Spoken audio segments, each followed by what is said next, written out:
Hello, my name is Ed and you're watching Ed Wired, and in today's video we are going to be making a handheld mini vacuum cleaner. First, let's get this soda bottle and cut it in half. Okay, for a vacuum we need a motor.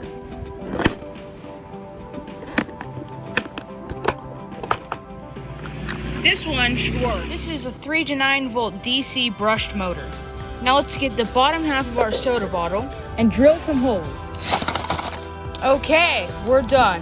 This is 30 holes and it should work fine. Now let's get the bottle cap. We need to put the motor into the bottle cap and we need to glue it there with hot glue.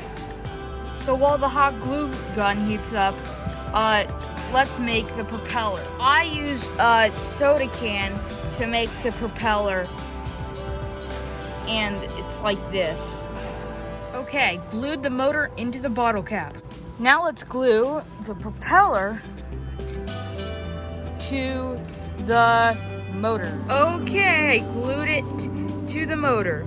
Okay, I stuck the fan in there and glued it down to the bottom through the holes with hot glue. Now we need to make a filter.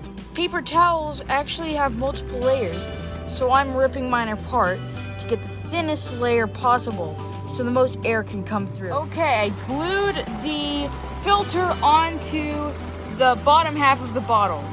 Okay, I connected the top to the bottom, and the plastic kind of melted from the hot glue, so that's why it looks weird. Okay, it's done.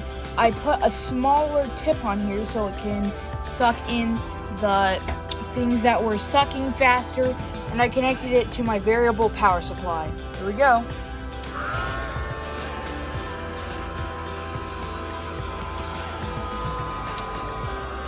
Wow, it worked. Well, that worked. Let's see if it can pick up sand.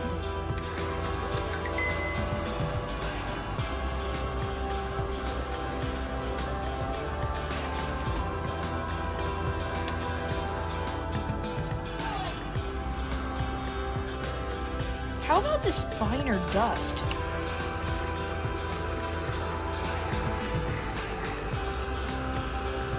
Wow. And you might be wondering, how do you get all of this stuff out? Well, just open the attachment and pour it out. Okay, this is a really cool vacuum. And the reason it's not super strong is because there isn't a very strong motor, but I think it's cool. Hope you learned something. See you next time. Bye.